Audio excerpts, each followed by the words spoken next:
ଥିବ କେଜାଣି ଥିବ ଘର ପଡ଼ିଗଲା ଭଳିଆ ଖାଲି ହୁ କି ହଉଛନ୍ତି ଚୋଗଡ଼ି ଖାଇବା ତ ମରୁନାହାନ୍ତି କାହିଁକି କେଜାଣି କେତିକି ବେଳକୁ ବାପ ପୁଅ କାହାରି ଦେଖା ନାହିଁ ଆଉ ପୁରବି ତା କଥା ବା ମୁଁ କଣ କହିବି ଝିଅଟା ସେଇଦିନ ଠାରୁ ଯାଇଛି ଯେ ଯାଇଛି ତାର ଖୋଜ ଖବର ନାହିଁ ବାପ ପୁଅ ଦିଟା ଯାକ ହନ୍ତାଳି ସାରିଲେଣି ତଥାପି ତାର ଦେଖା ଦର୍ଶନ କଣ ଯେ ମୁଁ କରିବି କାହାକୁ ବା କଣ କହିବି ଏ ବାପ ପୁଅଙ୍କ କଥା କହିଲେ ସରିବନି କଣ ଯେ ଏମାନଙ୍କୁ କହିବି ମୁଁ କିଛି ବି ବୁଝିପାରୁନି ଆଲୋ ମୋ ଧନର କଣ ହେଇଛି ଲୋ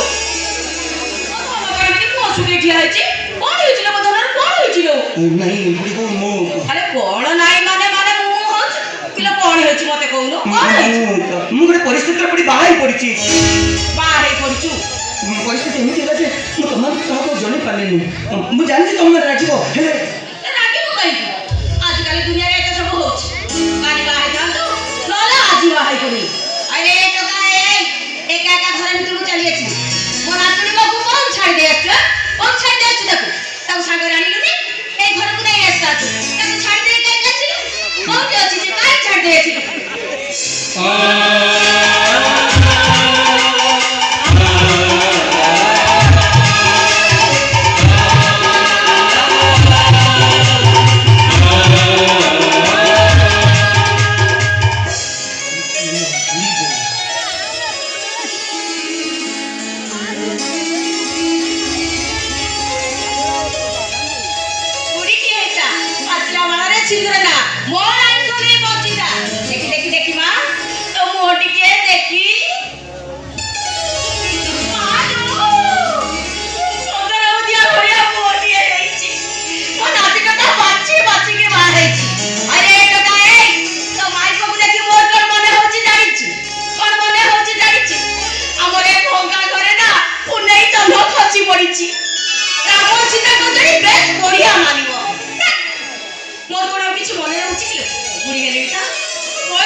हिंदू संस्कार और विचारधारा बड़ा है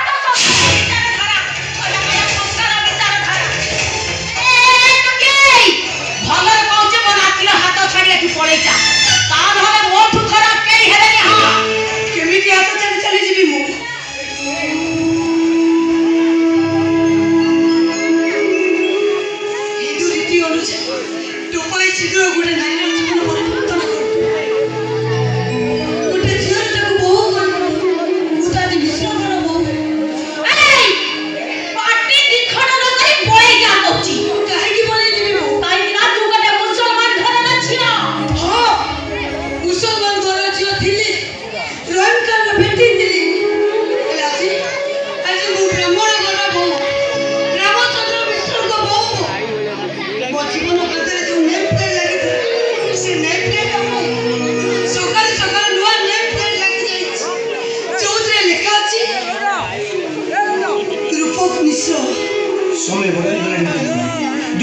ଭଙ୍ଗି ବି ବଦଳି ଗଲାଣି ଆଜିକାଲି ଏସବୁ ଚଳୁଛି ଏ କଣ ଚଳୁଛି ବେ? ଏ ଯୁଆଡେ ଚଳୁଛି ଚଳୁ। ଆରେ ମୋ ଘରେ ଚଳିବନି। ସତରେ ଯାହା କହିଲା ତ ନା ଚଳୁଛି। କଣ ଚଳୁଛି ବେ? ଏ କଠୁରି ଏ ଘରେ ରହିଲେ ମୋ ଦେଇକୁଣିକୁ ଯିବ। ମୋ ଠାକୁର ଘରକୁ ସେ ଯିବ। ଓହୋ ଏସବୁ ରକ୍ଷଣଶୀଳତା ଆପଣ ଭଳିଆ ଚାଲିବାରେ ଏସବୁ ଗୋଟେ ପୁରୁଣା ଅଭ୍ୟାସ କିଛି ମନବାଦୀ ଲୋକ ମଣିଷ ଭିତରେ ଗାର ଟାଣି ଜାତି କଥା ତିଆରି କରୁଛନ୍ତି ସମ୍ପ୍ରଦାୟ ତିଆରି କରୁଛନ୍ତି ସେଟା ବୁଝୁ ଲୋକାଇ କାହିଁକି ବୁଝୁ ଲୋକ ସଫେଇ ଦଉଛି। ଈଶ୍ୱର ନିରାମୟ ଭୁଲ କରିଦିଅନ୍ତି ମଣିଷର ଭୁଲ ନ ହବ କେମିତି ତା ଛଡ଼ା ରୂପକ ମୁସ୍କାନ ଏମାନେ ଆମ ପିଲା ଯେଉଁ ସେମାନେ ଭୁଲ କରିଦେଇଛନ୍ତି ଆମେ ସେମାନଙ୍କୁ ଉଦାର ହୃଦୟରେ ଗ୍ରହଣ କରିନେବୁ କଣ ଗ୍ରହଣ କରିବେ? ଏ କଣ ଗ୍ରହଣ କରିବି? ଏ ଦଙ୍ଗା ବାଟେ ଯାଉଥିଲା। ଏ କାହିଁକି ତମ ଥରେ ସିନ୍ଦୁର ଦଉଥିଲା? ସେମିତି କରି ସେ କଣ ଠିକ କରିଛି? ହଁ ତୁ ସଫେଇ ଦବୁନି କେମିତି? ମୁଁ ତ ସେ ଜଗଡ଼ି ଛା ପଠାଣ ରହିଲେ ଖା ସାଙ୍ଗରେ ବସି ଗୋଟିଏ କପ୍ ଚାକୁ ଅଧା ଅଧା ତୁ କହିବୁନି କେମିତି? ଆରେ ଏ ଜଗଡ଼ି ଛା ପରେ ଏ ଘରେ ରହିଲେ ମୋ ବଡ଼ ବଡ଼ୁଆ ପାଣି ପାଇବେ ତ? ମୋ ଜଗନ୍ନାଥ ଭୋଗ ଖାଇବେ ତ? କାହିଁକି ଖାଇବେନି କାହିଁକି ନା ସେ ମୁସଲମାନଙ୍କୁ ଘୁରୁଣା କରନ୍ତି। ନା ସେ ଭଲ ପାଆନ୍ତି ବହୁତ ଭଲ ପାଆନ୍ତି କାହିଁକି ନା ସେ ସର୍ବଧର୍ମର ଠାକୁର ସେ ହିନ୍ଦୁ ସେ ଖ୍ରୀଷ୍ଟିଆନ ସେ ମୁସଲମାନ ତାଙ୍କୁ ଇସଲାମ ଗାୟତ୍ରୀ ମନ୍ତ୍ରରେ ପୂଜା କରାଯାଏ ଆଲ୍ଲାହ ଆଲ୍ଲାହ ବିଦ୍ୱାଇ ବିସ୍ମିଲ୍ଲାହ ଧୀମହି ଦୋନୋ ବେରୋ ପ୍ରଚୋଦୟା এই পাটি দিখড় না করে পড়ে যায় একটু আরে এ সদর ঠাটো নাই সত্য কহবে তাহা তো ছাড়িবি নাই না। କୌଣସି ପରିସ୍ଥିତିରେ ମୁଁ ମୁସ୍କାନକୁ ଛାଡ଼ିପାରିବିନି তাহলে তোতে তো বুড়ি বউকে হরাইବାକୁ পড়িব ଭୁଲିଯିବି ମୋ ବୁଢ଼ୀ ବୋଉକୁ ଭୁଲିଯିବି তো ବାପାକୁ ବି ଭୁଲି ଯିବାକୁ ହବ ବାପାଙ୍କୁ ବି ଭୁଲିଯିବି ବାପା ବୁଢ଼ୀ ବୋଉ ସମସ୍ତଙ୍କୁ ଭୁଲିଯିବି ଦରକାର ପଡ଼ିଲେ ବୁଝିବାକୁ ବି ଭୁଲିଯିବି না, আজ এই ঘর ছাড় যাই না আজ ঠুমু তোতে ভুলি গলি এইটি তো উপরକୁ ମୁଁ ଛେପ ପକେଇ ଦେଲି তোমরা অধিক কলাকা করে দেখালে তুই জাতি ধর্ম মায়ের কাছে ঠন্ডি করছ না তোকে কিছু দেখা যায়নি অন্তরি আই যাইছি তো অন্তরি ମୁଁ କହିଲି একদম ତୁ ଗୋଟେ ବାଚ୍ଚା ମଣିଷ ମୁଁ ଗୋଟେ ଅଧୁରୀ ଅନ୍ତରି ତୁ ମୁଁ ଗୋଟେ ବାଜ୍ୟ ମଣିଷ ବାଚ୍ଚା ମଣିଷ ମୁଁ ଅଧୁରୀ ଅନ୍ତରି ହଁ କହିବୁନି କେମିତି ଆଜି ବଡ଼ ହେଇଗଲୁ ତ ଏଠିକି ଟିକେ ହେଇଥିଲୁ ତ ମା ତତେ ଛାଡ଼ି ଦେଇ ଚାଲିଗଲା ସେଇଦିନ ଠାରୁ ମୁଁ ତତେ ଓଟିରେ ପୁରେଇ ରଖି ଶୀତ ଦିନେ ଶୋଇବାକୁ ବିଛଣା ନଥିଲା ଏଇ କାନି ବିଛାଇ ଦେଇ ମୁଁ ତତେ ଶୁଆଇ ପକଉଥିଲି ସେଇ କାନିରେ ତୁ ଯେତେବେଳେ ମୁତି ଯାଉଥିଲୁ ସେଇ ଓଦା କାନିକୁ ମୁଁ ପିଠି ଶୁଖିଲା କାନିରେ ମୁଁ ତତେ ଘୋଡ଼େଇ ଦଉଥିଲି କାହିଁକି ନା ତତେ କାଳେ ଥଣ୍ଡା ହବ ତୋ ଦେହ ଖରାପ ହେଇଯିବ ଆଜି ବଡ଼ ହେଇଗଲୁ ତ ମତେ ଅଧୁରୀ ବୋଲି କହିବୁନି କେମିତି ଏ କଣ କହିଲୁ ବେ କଣ କହିଲୁ ମୁଁ ଅଧୁରୀ ତୁ ଅନ୍ତରି ମୁଁ ବାଚ୍ଚା ମଣିଷ ତୁ ବାଚ୍ଚା ମଣିଷ ମୁଁ ଅଧୁରୀ ତୁ ଅନ୍ତରି ତୁ ବାଚ୍ଚା ମଣିଷ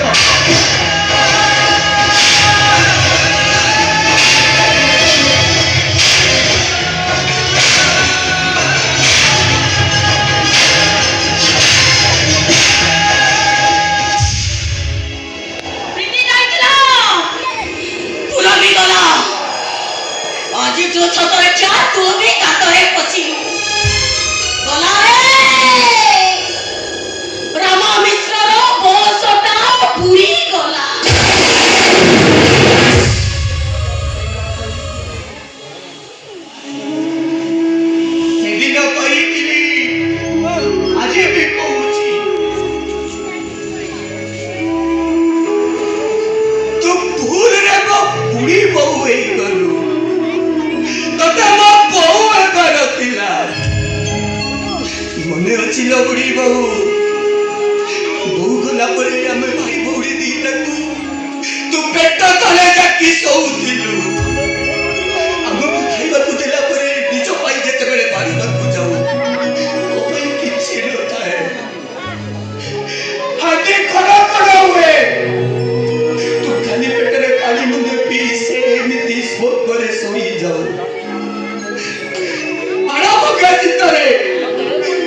ରାତି ସାରା ସେମିତି ଶୀତରେ ଥରୁଥାଉ। ପିଲାମାନଙ୍କ ପାଇଁ ଏସବୁ ବୁଢୀ ବୋଉ କରିପାରିଥିଲୁ, ବୋଉ କରେ। ସେଇଥିପାଇଁ ଆଜି ତତେ ବୋଉ ଡାକିବାକୁ ଇଚ୍ଛା ହଉଛି। ବୁଢୀ ବୋଉଲ, ତୁ ମତେ ବେଶୀ ଭଲ ପାଉନା, ତୁ ମତେ ତୋ ପୁଅ ଭଳି ଭଲ ପାଉନା। ଆଜି ସିନା ମତେ ମାରିଦେଲୁ, ହେଲେ ଦେଖିବୁଲ ବୁଢୀ ବୋଉ, ମୁଁ ମରିଗଲା ପରେ ତତେ ତ ନାତି ଗଲା ଭଳି ଲାଗିବନି, ଲାଗିବ ତୋ ପୁଅଟା ମରିଗଲା, ମରିଗଲା ତୋ ପୁଅ। ହାତ ଧରୁଛୁ, ତୋ ମନଟାକୁ ବଦଳେଇ ଦେ। ବୁଝିଛ ନା, ମୁଁ ଟିକେ ବୁଝିଛି।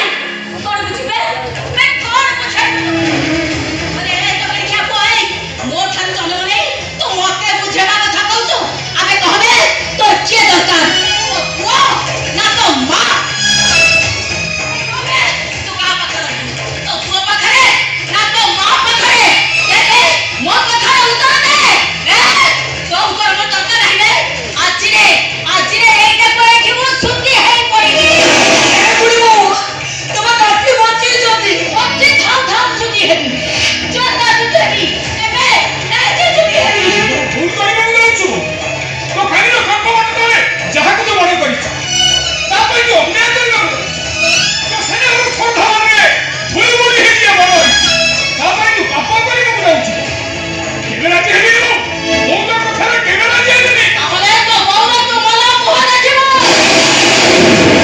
বিষ পি মু তোরি দুয়ারে সই পড়ি আর রাতি পাইলে প্রথমে তো পাদ দিটা মোরি ছাতি উপরে পড়িব যৌ ছাতির মুহ বুঝে যদি ক্ষীর পিউছিলু সেই ছাতি উপরে তো পাদ দিটা পড়িব ସ୍ତ୍ରୀ ଗଲା, ଝିଅ ଗଲା, ଏବେ ପୁଅଟା ବି ମରିବ। ଏସବୁ ମୁଁ ସହିପାରିବି ନା? ହେ ତୋର କିଛି ହେଇଗଲେ ମୁଁ ଜମା ସହିପାରିବି। ମନେ ଅଛି ନା, ମୋ ଦେହ ଖରାପ ହୋଇ ସେ ବେଡ୍ ଉପରେ ମୁଁ ଶୋଇଥିଲେ କି ମୋ ପାଖରେ ବସି ଏମିତି କାନ୍ଦୁଛେ ଯେମିତି ଗୋଟେ ପୁଅ ମାନେ ତା ମା କାନ୍ଦେ। ମୁଁ ଫେରୁ ଫେରୁ ଡେରି ହେଇଗଲେ ସେମିତି ମୋତେ ପିଣ୍ଡରେ ଜଗି ରହି କେମିତି ଆଉ ଲଗାଇ ଖଣ୍ଡ ବାଟକୁ ଚାଲି ଯାଉ। ହେଲେ ତୋର ଯଦି କିଛି ହେଇଯାଏ ମୁଁ ମରିଯିବି ନା? ଏବଂ ମୁଁ ଆଜି ତୋ କଥାରେ ରାଜି ନବ, ମୁଁ ମୋ ପୁଅ ପାଇଁ ଜିଅନ୍ତା ସୁଧି ହେବି ନବ। তাহলে দাও বাড়ির কদলি গছ কাটি আন কদলি গছକୁ তো পুଅ পরে ভাবে তাকে একে যদি হেই পার আরে ভাগ্য, এ সময়টা এ ଆମ ମିଛକୁ ଏମିତି ଦୋଷୀ ରାସ୍ତାରେ ଠିଆ କରିଦେଇଛି ଯେ ତା ପୁଅ ପାଇଁ ସେ ଆଜି ଜିଅନ୍ତା ସୁଧି ହେବ।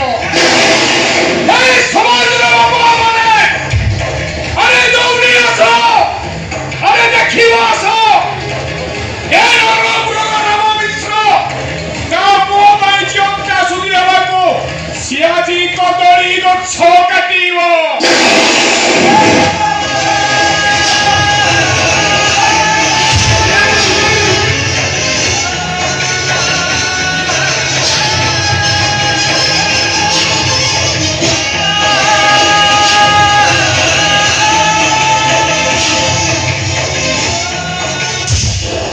ସରିଗଲା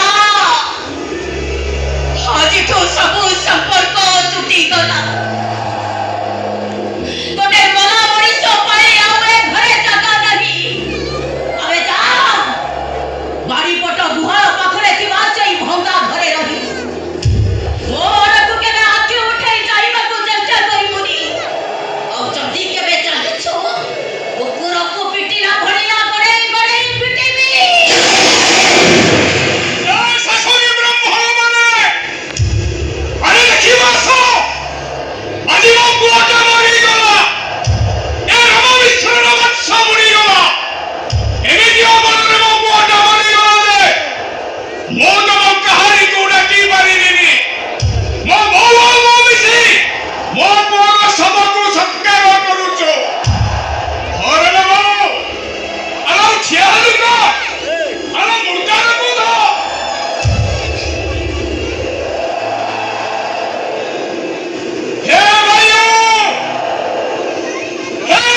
ସୁଖ ସରିଗଲା ବୁଢ଼ୀ ବୋଉ ମତେ ତ ଏବେ ସେଇ ଗୁହାଳ ପାଖ ଥିବା ଭଙ୍ଗା ଘରେ ରହିବାକୁ ହବ। ସେତକ ମୁଁ ତତେ ଦୟାରେ ଦେଇଛି।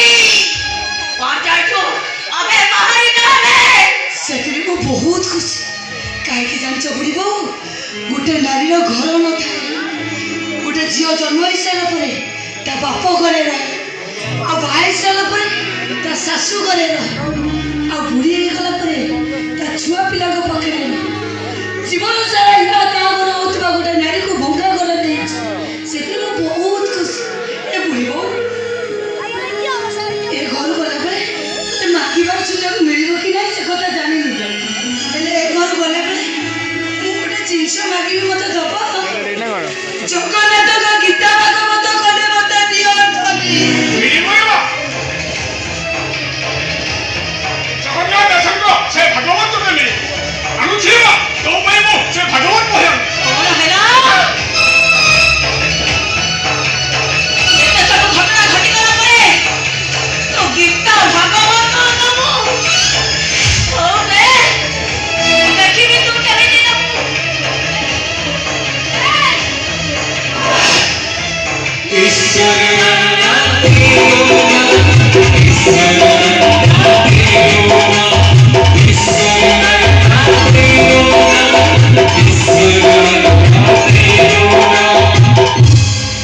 ଯାଉଚୁଲୋ ବୁଢ଼ୀ ବୋଉ,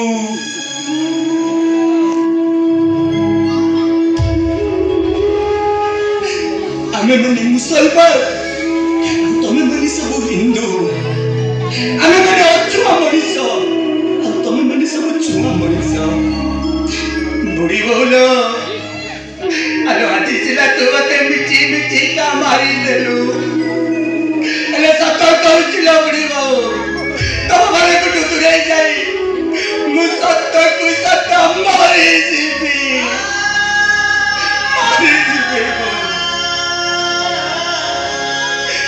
ବାପା,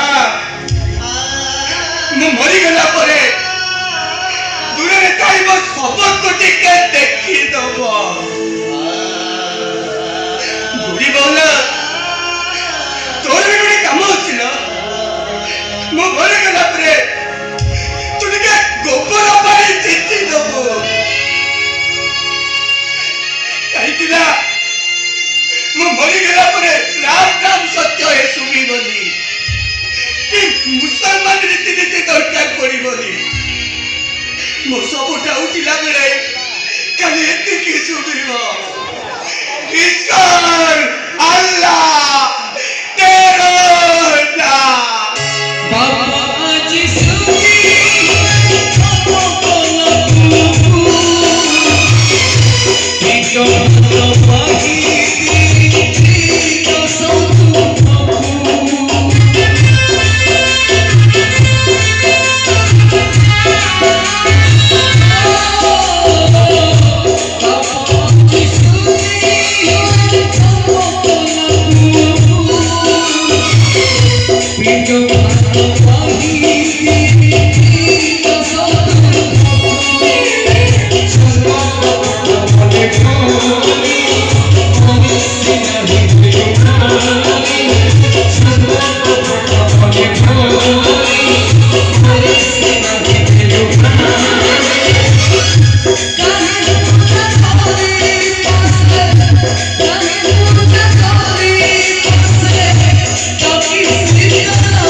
ईश्वर